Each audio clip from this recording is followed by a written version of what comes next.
I'm Kathleen Noble, I'm from Uganda, and I'm a single scholar.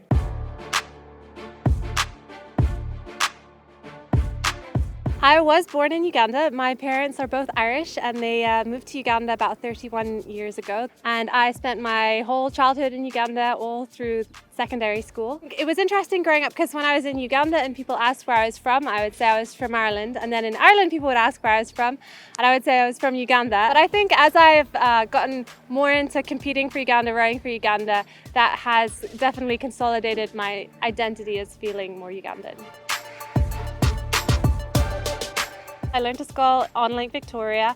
It is one of the biggest lakes in the world, so a little coastal sometimes. But the boats we had were very big boats, so they only capsized occasionally. I ended up in a single kind of out of necessity. There's not really any other Ugandan women that could really row at the world level, unfortunately, at this point. But we're really in a development phase of rowing in Uganda, and we've seen a lot of kind of growth and improvement just in the last few years, really since I qualified for Tokyo. That kind of put a lot of spotlight on the sport. I definitely love to push myself. I think when I joined rowing at Princeton, the thing that I really remember was just having this opportunity to push myself harder than I ever had in anything before in my entire life. Even with all the swimming I had done, there was something about rowing, and particularly the winter workouts on the ergs where you can see your split at every second. And I remember we would have our hard day once a week, and every week I would go in and I would row, and afterwards I would throw up and I would lie on the floor for 20 minutes and I would think, I will never be able to do that again, ever. And then I would come back next week and I would do it again and I would do better. And that was so exhilarating to just kind of like push myself to the limit every week and to just be getting better and better and better. I do think it is more difficult being in a single. I think rowing is such a mental game. There's so much of the race that comes from your ability to kind of push through the pain and have the mental fortitude to press through. And I think that is easier when you're in a team boat with other people and you're kind of rowing for other people.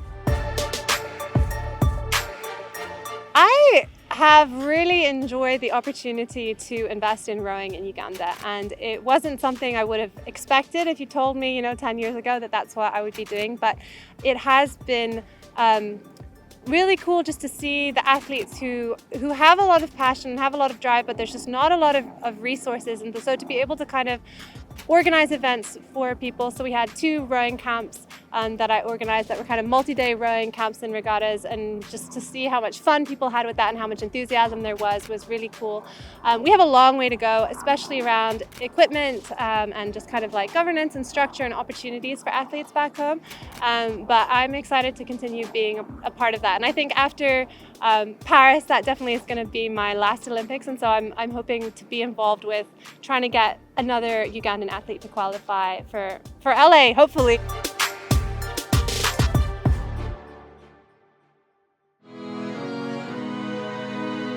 It was a huge honor to be the first Ugandan competing in the sport of rowing, and I was really touched by how much support I got from people back home. I think maybe because it was the first time rowing was in the Olympics for Uganda, also the first time a white person was representing. Also, it was right at the beginning of the Olympics before our really good runners showed up and won all those medals. And so for about a week I had a lot of attention and media attention, and even when I went back home afterwards, I was at a gym and someone came up to me and they're like, "Hey, like, you're Kathleen, you rowed for Uganda." And so that was really cool. Tokyo was the COVID Olympics, and it really was a very limited experience. One of the things that I've really loved about competitions in general is the social aspect of it, and I just absolutely was not there in Tokyo. Every single seat in the dining hall had its own plastic box around it, and everyone's just avoiding each other. And so I'm really excited for the atmosphere of Paris, of the spectators, which obviously we didn't have that either. My goal, if I had a performance goal, would be to try and make it into the quarterfinal. So that's kind of where my bar is, but I don't know, we'll see. Why do I want to retire? Well, I'm really excited to start a family. I'm 29 now, and it just feels kind of like the stage of life that this has been a season. It's been a good season, and I'm also ready for a new season of life and to start a family. So I think that's why I want to retire. I had no idea when I walked onto that team sophomore year what that was going to mean for my life and the journey that was starting me on. It was interesting because I had this sense that there was a purpose behind it, and there was this sense of, I don't know, I would call it God's spirit in when I was rowing that I